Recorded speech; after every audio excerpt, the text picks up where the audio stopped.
ورسوله الكريم أما بعد فأعوذ بالله من الشيطان الرجيم بسم الله الرحمن الرحيم سورة البقرة مدنية بسم الله الرحمن الرحيم ألف لام ميم ذلك الكتاب لا ريب فيه هدى للمتقين الذين يؤمنون بالغيب ويقيمون الصلاة ومما رزقناهم ينفقون والذين يؤمنون بما أنزل إليك وما أنزل من قبلك وبالآخرة هم يوقنون أولئك على هدى من ربهم وأولئك هم المفلحون صدق اللہ العظیم۔ میرے نہایت محترم بزرگوں، عزیزوں اور نوجوان ساتھیوں، قرآن کریم کی نسبت سے، قرآن کریم کی محبت میں، قرآن کریم کے مطلب کو، تفسیر کو، درس کو سمجھنے کے لیے ہم یہاں پر جمع ہیں۔ اللہ رب العزت سے بندہ دعا گو ہے کہ اللہ رب العزت ہمارے یہاں جڑنے کو قبول فرمائے، اخلاص اور للہیت کی توفیق عطا فرمائے۔ اللہ کا فضل اور اس کا کرم ہوا کہ گزشتہ جمعہ سورۃ الفاتحہ کی مکمل تفسیر گزر چکی ہے۔ اب سورۃ الفاتحہ کے بعد قرآن کریم کی ترتیب کے لحاظ سے سورۃ البقرہ کا نام آتا ہے۔ سورۃ البقرہ، اللہ رب العزت نے بقرہ نام کیوں رکھا ہے؟ اس کا مطلب یہ ہے کہ بقرۃ عربی میں گائے کو کہتے ہیں۔ جیسے ہماری دو عیدیں ہیں، بقرہ عید اور عید الاضحیٰ، اس میں سے یہ عید کا نام ہے بقرہ عید، یعنی گائے والے عید۔ سورۃ البقرہ نام رکھنے کی وجہ تسمیہ یہ ہے کہ اس سورت میں گائے والا قصہ ہے۔ اللہ رب العزت کسی سورت کا نام رکھتا ہے تو اس میں جو مضمون رہتا ہے، اس مضمون کو دیکھتے ہوئے سورت کا نام رکھا جاتا ہے۔ تو اس میں ایک بہت بڑا قصہ ہے بنی اسرائیل اور گائے کا، اسی لیے اللہ رب العزت نے سورت کا نام سورۃ البقرہ رکھا ہے۔ یہ سورۃ البقرہ مدنی سورتوں میں سے ایک سورت ہے۔ اللہ رب نبی پاک صلی اللہ علیہ وسلم کے دو دور گزرے ہیں، ایک مکی کا دور، ایک مدینہ المنورہ کا دور۔ اللہ کے نبی صلی اللہ علیہ وسلم مکہ المکرمہ سے ہجرت کر مدینہ المنورہ جب پہنچے تب سب سے پہلے جو سورت نازل ہوئی وہ سورۃ البقرہ ہے۔ اس لیے اس سورت کو مدنی سورت کہا جاتا ہے۔ اور سورۃ الفاتحہ مکی سورت ہے۔ نبی پاک صلی اللہ علیہ وسلم کے مکے کی زندگی میں جو مکی دور گزرا ہے، مکے میں سورۃ الفاتحہ نازل ہوئی۔ سورۃ البقرہ مدنی سورت ہے، مدینہ المنورہ میں نازل ہوئی۔ اگرچہ اس کی بعض آیتیں، سورۃ البقرہ کی بعض آیتیں مکہ المکرمہ حج کے موقع پر نازل ہوئی تھی، لیکن اس کا اکثر و بیشتر حصہ مدینہ المنورہ میں نازل ہوا۔ اور مفسرین کے بول چال میں، مفسرین کی اصطلاح میں اس کو مدنی ہی کہتے ہیں۔ سورۃ البقرہ میں 286 آیتیں ہیں، 280 پر 6 آیتیں ہیں سورۃ البقرہ میں۔ اللہ کے نبی صلی اللہ علیہ وسلم ارشاد فرماتے ہیں امت مسلمہ کو سورۃ البقرہ پڑھا کرو کیونکہ اس میں برکت ہے، اور نہ پڑھنا حسرت ہے اور شرمندگی ہے، بدنصیبی ہے، اور اہل باطل اس پر قابو نہیں پا سکتے۔ یہ حدیث شریف ہے، اس کو بھی سمجھ لیجئے۔ اللہ کے نبی صلی اللہ علیہ وسلم فرماتے ہیں کہ اگر برکت چاہتے ہو اپنے گھروں میں، اپنے مکانوں میں، اپنے دکانوں میں، آج کل بہت سارے لوگ برکت کے وجہ سے بہت پریشان ہیں کہ برکت نہیں ہے، برکت نہیں ہے، اچھا خاصا کما رہے ہیں لیکن برکت نہیں ہے۔ اس لیے اللہ کے نبی صلی اللہ علیہ وسلم 1450 برس پہلے بول کر گئے ہیں کہ برکت کے لیے سورۃ البقرہ پڑھا کرو۔ اور اگر کسی بندے کو قرآن مجید پڑھنا آ رہا ہے، اگر کوئی بندہ قرآن مجید پڑھنا نہیں جانتا، عربی میں نہیں پڑھ سکتا، تو وہ خود اپنے اوپر حسرت کرے، افسوس کرے کہ ہائے میری زندگی، میں قرآن مجید کو پڑھنا نہیں سیکھا۔ وہ خود اپنے اوپر ملامت کرے، اپنے اوپر افسوس کرے۔ لیکن اللہ کے نبی صلی اللہ علیہ وسلم فرما رہے ہیں اگر کسی بندے کو قرآن مجید پڑھنا آتا ہے عربی میں تجوید کے ساتھ، پھر بھی وہ نہیں پڑھتا ہے تو وہ بدنصیب ہے، بدنصیب ہے، قرآن کریم کے ساتھ لاپرواہی برت رہا ہے۔ اس لیے قرآن مجید کو پڑھنا چاہیے اور سورۃ البقرہ کی تلاوت کرنا چاہیے۔ اور اللہ کے نبی صلی اللہ علیہ وسلم آگے یہ جملہ ارشاد فرما رہے ہیں اہل باطل اس پر قابو نہیں پا سکتے۔ مفسرین کرام نے فرمایا باطل سے مراد جادو لوگ ہیں۔ آج کل امت مسلمہ اس بیماری سے دوچار ہے، ہر ایک کو یہ شکایت ہے اپنے رشتہ دار ہمارے اوپر جادو کر رہے ہیں، اڑوس پڑوس کے لوگ جادو کر رہے ہیں۔ اللہ کے نبی صلی اللہ علیہ وسلم نے فرمایا اہل باطل اس پر قابو نہیں پا سکتے، یعنی جادوگر وغیرہ اس پر قابو نہیں پا سکتے۔ اگر کوئی بندہ اس میں مبتلا ہے کہ شک و شبہ میں ہے کہ پورا بندہ مجھ پر جادو کر دیا، ہمارے گھر والوں پر جادو کر دیا، یہ جادو شریعت میں ہے۔ اگر کوئی بندہ کسی کو جادو کر رہا ہے تو جادو کا اثر ہوگا، یہ ہماری باتیں نہیں ہے، جادو کا اثر شریعت میں ہوتا ہے۔ اللہ کے نبی صلی اللہ علیہ وسلم کو بھی جادو کیے ہیں لوگوں نے، تو یہ جادو ہوتا ہے، لیکن اس کا توڑ اللہ کے نبی صلی اللہ علیہ وسلم نے فرمایا سورۃ البقرہ پڑھا کرو، کیونکہ جادوگر اس پر قابو نہیں پا سکتے۔ اللہ کے نبی صلی اللہ علیہ وسلم نے ارشاد فرمایا جس گھر میں سورۃ البقرہ پڑھا جاتا ہے اس گھر سے شیطان بھاگ جاتا ہے۔ دیکھیے ہم مسلمان ہیں، اگر ہمارے گھروں سے شیطان نکل گیا تو پھر فرشتے داخل ہوں گے اور اس کے ذریعے سے ہمارے گھر میں اچھے کام وجود میں آئیں گے، آپس میں میاں بیوی میں پیار و محبت، اور والدین اور بچوں میں پیار و محبت ہوگا، نفرت، عداوت، دشمنی، انتشار، یہ ساری چیزیں ختم ہو جائیں گی۔ اور اگر شیطان ہے تو یہ ساری خرابیاں، یہ ساری بیماریاں شیطان لے کر آتا ہے، وسوسہ ڈالتا ہے۔ اس لیے اللہ کے نبی صلی اللہ علیہ وسلم نے فرمایا جس گھر میں سورۃ البقرہ پڑھی جاتی ہے اس گھر سے شیطان بھاگ جاتا ہے۔ دیکھیے سورۃ البقرہ کے تعلق سے اللہ کے نبی صلی اللہ علیہ وسلم نے فرمایا سورۃ البقرہ سلام القرآن اور درۃ القرآن ہے۔ سلام القرآن اور درۃ القرآن ہے۔ سلام کس کو کہتے ہیں اور درۃ کس کو کہتے ہیں؟ کسی بھی چیز کے اعلیٰ اور بلند حصے کو، افضل ترین حصے کو سلام اور درۃ کہا جاتا ہے۔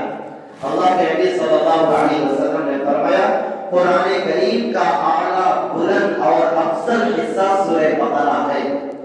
حدیث شریف میں آتا ہے سورۃ البقرہ میں جو 286 آیتیں ہیں، ہر آیت کے نازل ہونے کے وقت حضرت جبرائیل علیہ السلام نبی پاک صلی اللہ علیہ وسلم کے پاس جو لے کر آئے ہیں، ہر آیت کے نازل ہونے کے وقت 80 فرشتے ساتھ میں آتے تھے۔ یہ سورہ بقرہ کی فضیلت ہے، خصوصیت ہے۔ دوسری سورتیں خود جبرائیل علیہ السلام لے کر آیا کرتے تھے، لیکن سورہ بقرہ کی ہر آیت کے وقت 80 فرشتے ساتھ میں لاتے تھے۔ اس سے سورۃ البقرہ کی آیتوں کی فضیلت، اہمیت اور اس کا بلند ہونا بھی معلوم ہوتا ہے۔ حضرت ابو ہریرہ رضی اللہ عنہ ارشاد فرماتے ہیں سورہ بقرہ میں یہ آیت ایسی ہے جو تمام آیتوں سے افضل ہے، تمام آیتوں سے اعظم ہے، تمام آیتوں میں فضیلت میں زیادہ ہے۔ اور قرآن کریم میں کتنی آیتیں ہیں؟ 6666 آیتیں ہیں۔ اس میں پوری آیتوں میں سب سے افضل آیت سورہ بقرہ میں ہے، وہ ہے آیت الکرسی۔ آیت الکرسی یہ سورہ بقرہ میں ہے۔ اللہ کے پیغمبر کے پاک صحابی حضرت ابو ہریرہ رضی اللہ عنہ فرماتے ہیں کہ سب سے افضل آیتوں میں آیت الکرسی ہے، وہ سورہ بقرہ میں ہے۔ حضرت عبداللہ بن مسعود رضی اللہ عنہ ارشاد فرماتے ہیں سورہ بقرہ میں 10 آیتیں ایسی ہیں کہ اگر کوئی بندہ اس کو اپنے گھر میں روزانہ پڑھ لیتا ہے تو شیطان، جنات بھاگ جاتے ہیں، اور اگر بندہ اپنے گھر میں پڑھتا ہے تو اس کی طرف سے، اس کے اہل و عیال کی طرف سے اس گھر میں اس دن رنج نہیں ہوگا، دکھ اور تکلیف نہیں ہوگی، آفت اور مصیبت نہیں ہوگی۔ صرف 10 آیتیں اگر ہم پڑھیں گے تو 2 سے 3 منٹ لگیں گے 10 آیتیں پڑھنے سے، لیکن اس کی خیر خواہی، اس کے برکات کتنے ہیں۔ دیکھیے ہم کو روزانہ شکایت ہے، کوئی گھر میں بیمار ہو رہا ہے، کوئی گھر کا آدمی حادثے میں ایکسیڈنٹ وغیرہ ہو رہا ہے، کوئی اچانک آفت مصیبت آ رہی ہے، یہ ساری چیزیں ختم ہو جائے گی اور عاملوں کے دروازوں پر جانا بھی بند ہو جائے گا۔ گھر میں ہمارے اوپر کوئی جادو کر دیا، گھر کے اوپر کوئی جادو کر دیا، تو لوگ مہینے مہینے سال پریشان ہیں اور عاملوں کا چکر کاٹ رہے ہیں، اور عامل لوگ ایمان بھی لوٹتے ہیں، جیب بھی لوٹتے ہیں، پیسہ بھی خوب لوٹ لیتے ہیں، اور ساتھ میں جو کچھ بھی جاننے والے نہیں ہیں، نہ قرآن جانتے نہ حدیث جانتے، وہ ایمان بھی لوٹ لیتے ہیں اور افاقہ نہیں ہوگا۔ اس لیے سورہ بقرہ کی 10 آیتیں ایسی ہیں، اگر آپ لوگ اپنے گھروں میں پڑھیں گے تو آپ کے لیے بھی خیر خواہی، آپ کے گھر والوں کے لیے، گھر کے لیے بھی خیر خواہی۔ اور اللہ کے نبی صلی اللہ علیہ وسلم نے فرمایا وہ 10 آیتیں کسی مجرور دیوانے کے اوپر پڑھ کر دم کرے، یقین کے ساتھ انشاءاللہ اس کو افاقہ ہو جائے گا، اس کی دیوانی ختم ہو جائے گی، اس کو صحت اللہ رب العزت دے دے گی۔ تو وہ 10 آیتیں کون سی ہیں؟ سورۃ البقرہ شروع کی 4 آیتیں، اگر کوئی معلوم کرنا چاہے تو الگ سے مل کر معلوم کر سکتے ہیں، حفظ کر سکتے ہیں۔ سورۃ البقرہ کے شروع کی 4 آیتیں، درمیان میں آیت الکرسی ہے، تیسرے پارے کے پہلے صفحے میں جو 15 لائن والا قرآن ہے، حفظ قرآن، تیسرے پارے کے شروع میں آیت الکرسی ایک آیت ہے، اس کے بعد چھوٹی 2 آیتیں ہیں۔ شروع کے ابتدائی آیت، شروع کے 4 آیتیں، آیت الکرسی ایک آیت، اس کے بعد 2 آیتیں، یہاں پر 7 ہو گئی۔ اور سورۃ البقرہ کے آخر میں 3 آیتیں، بالکل آخر کی 3 آیتیں، یہ 10 آیتیں اگر کوئی بندہ پڑھے گا تو یہ تمام برائیوں سے، مصیبتوں سے، آفتوں سے محفوظ ہو جائے گا۔ اس لیے آپ تمام حضرات بھی قرآن مجید اپنے گھروں میں بھی پڑھا کریں۔ مسجد میں تو پڑھتے ہیں لیکن گھر میں بھی قرآن مجید کو پڑھنا چاہیے۔ بسم اللہ الرحمن الرحیم، شروع اللہ کے نام سے جو بے حد مہربان ہے، نہایت رحم والا ہے۔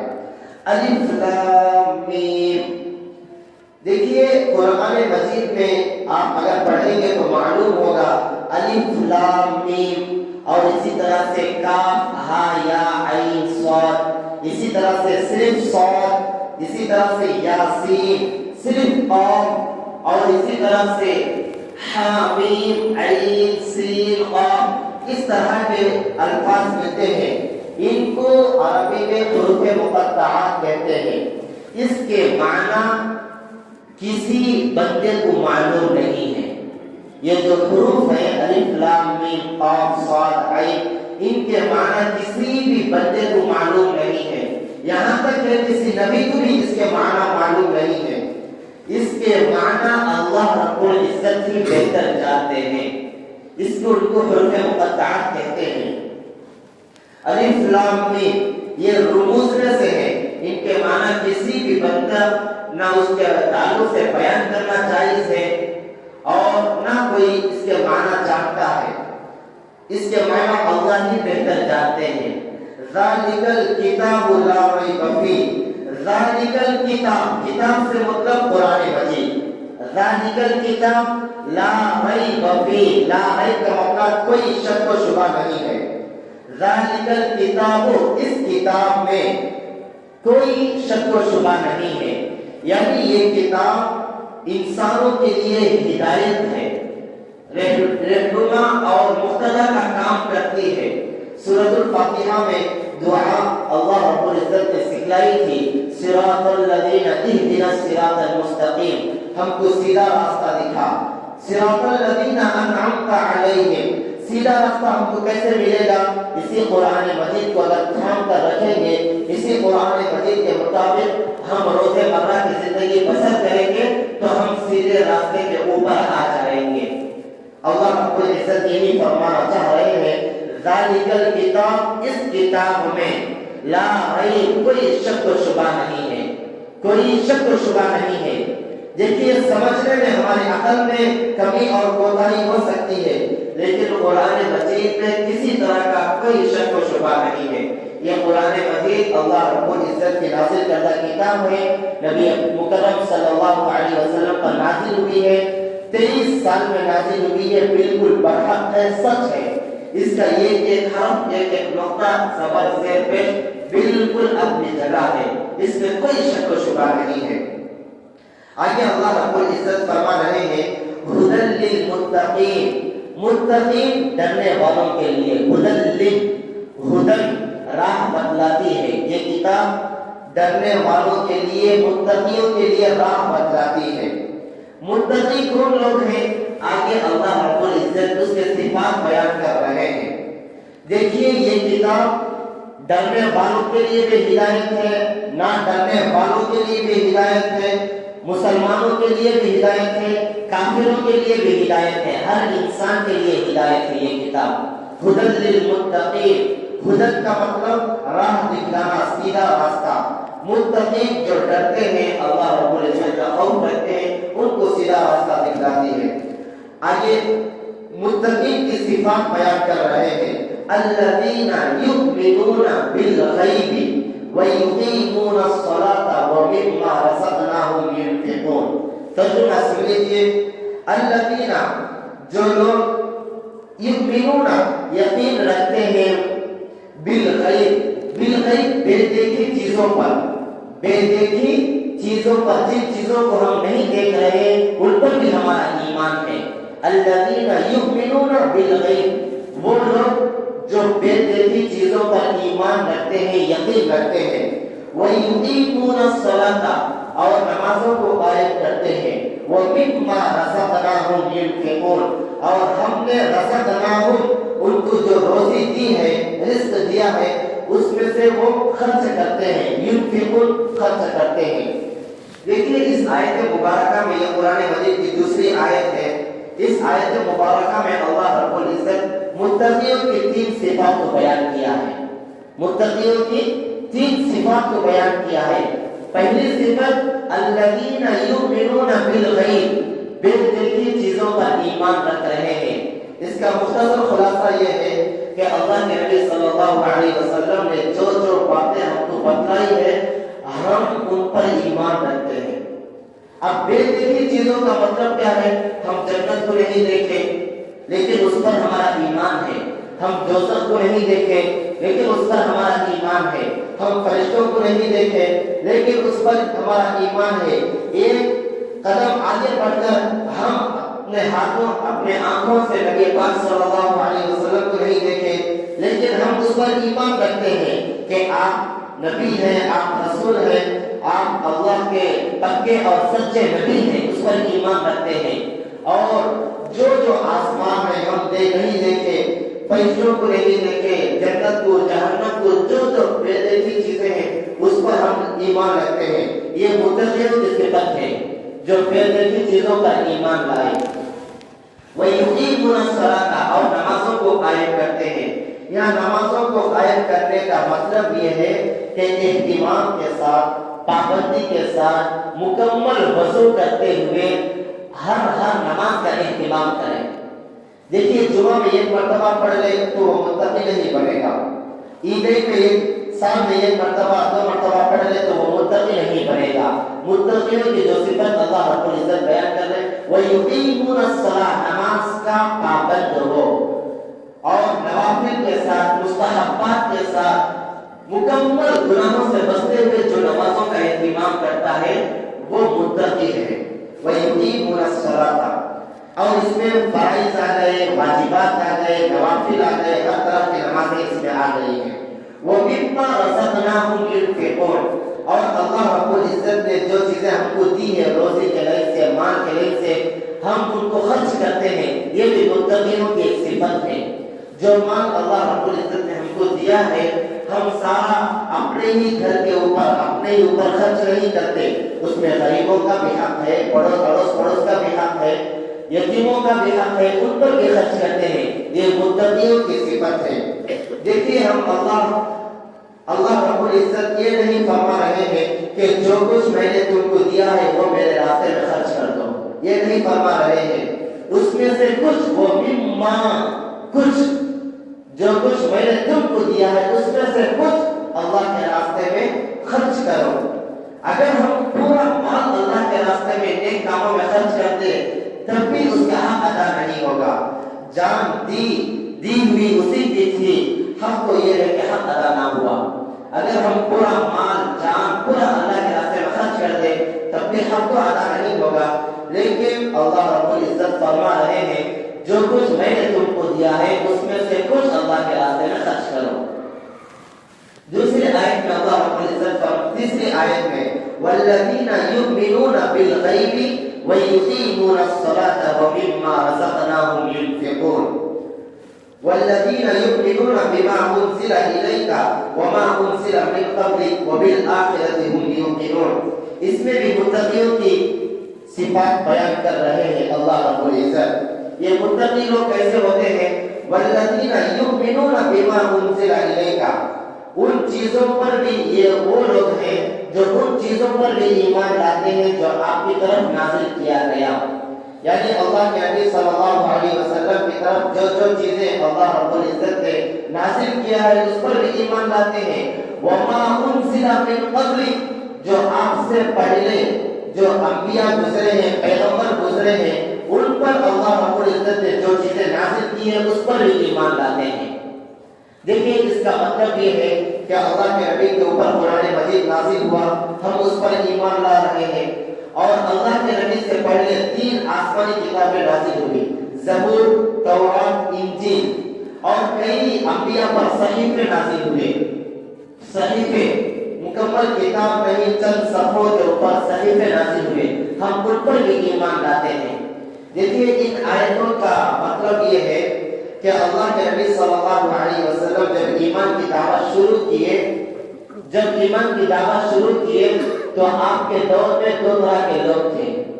ایک وہ تھے جو مشرکین تھے، کفار تھے، اور ایک وہ تھے جو یہود و نصارہ تھے۔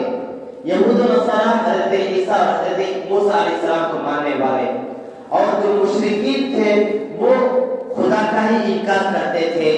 یہ 2 طرح کے لوگ ہیں۔ دوسری آیت میں مشرکین کا ذکر ہوا، تیسری آیت میں یہود و نصارہ کا ذکر ہوا کہ یہود و نصارہ اللہ کے نبی صلی اللہ علیہ وسلم کا قرآن مجید نازل ہونے کے بعد اس پر بھی ایمان لاتے ہیں، اور اپنے پیغمبروں پر جو کتابیں نازل ہوئی اس پر بھی ایمان لاتے ہیں۔ دیکھیے آسمانی کتابیں تو 4 کتابیں مشہور ہیں، زبور، تورات، انجیل، قرآن مجید، لیکن اب عمل صرف اور صرف قرآن مجید ہی پر ہوگا۔ ہمارا کام یہ ہے کہ ہم اس پر ایمان رکھیں کہ وہ اللہ کی طرف سے نازل ہوئی ہے، پیغمبروں پر نازل ہوئی ہے، لیکن عمل صرف اور صرف قرآن مجید پر ہوگا۔ ان کتابوں پر عمل کرنا ناجائز ہے، حرام ہے، گناہ ملے گا۔ وہ بھی آسمانی کتابیں ہی ہیں لیکن وہ رد و بدل ہو چکی ہے۔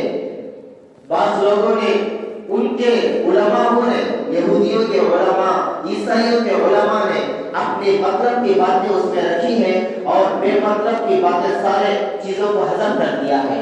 لیکن یہ قرآن مجید جیسے آسمان سے، جیسے حضرت جبرائیل علیہ السلام نے اللہ تعالیٰ سے لیا، ویسے ہی نبی پاک صلی اللہ علیہ وسلم کو پہنچایا۔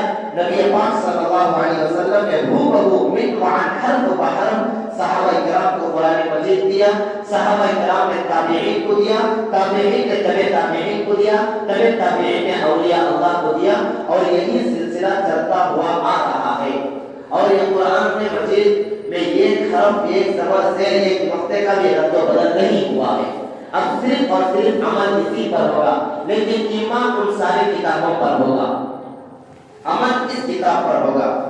وَبِالْآخِرَةِ هُمْ يُوقِنُونَ، اور یہ متقی لوگ آخرت کا پر بھی ایمان اور یقین رکھتے ہیں، ہر وقت آخرت کا اپنے استحضار رکھتے ہیں۔ متقی لوگ ہر وقت ہم کو یہ دنیا سے جانا ہے، اللہ کے سامنے پیش ہونا ہے، حساب و کتاب دینا ہے، وہاں پر روز جزا کا مالک اللہ رب العزت ہے، ہمارے نیک کاموں کا بدلہ اللہ دیں گے، اور برے کاموں کے تعلق سے، گناہوں کے تعلق سے سوال و جواب ہوگا، نفسی کا عالم ہوگا، میدان محشر قائم ہوگا، جنت بھی ہوگی، دوزخ بھی ہوگا۔ متقی لوگوں کے ذہنوں میں، دلوں میں یہی ساری چیزیں گھومتی ہوئی ہوگی۔ یہ متقیوں کی ایک صفت ہے، وَبِالْآخِرَةِ هُمْ يُوقِنُونَ۔ آگے اللہ رب العزت فرما رہے ہیں، یہ ساری چیزیں بیان کرنے کے بعد أُولَٰئِكَ عَلَىٰ هُدًى مِّن رَّبِّهِمْ، یہی لوگ اپنے رب کی طرف سے ہدایت یافتہ ہیں، ہدایت پانے والے ہیں۔ وَأُولَٰئِكَ هُمُ الْمُفْلِحُونَ، اور یہی لوگ نجات پانے والے ہیں، کامیاب ہیں۔ کون لوگ؟ جن چیزوں کو پیچھے ذکر کیا ہے، یہ سارے اوصاف، یہ ساری صفتیں جن لوگوں کے اندر پائی گئی ہیں، وہ وہی لوگ اللہ رب العزت کی طرف سے ہدایت یافتہ ہیں، ہدایت پر ہیں، کامیاب اور کامرانی پر ہیں، اپنے اللہ رب العزت کے مقصد کو پائے ہوئے ہیں، اور یہی لوگ کامیاب ہیں۔ اللہ تعالیٰ سے دعا ہے کہ اللہ تعالیٰ ہم سب کو قرآن مجید کا فہم عطا فرمائے اور تفسیر سے لگاؤ عطا فرمائے۔ آمین۔ وآخر دعوانا الحمد للہ رب العالمین۔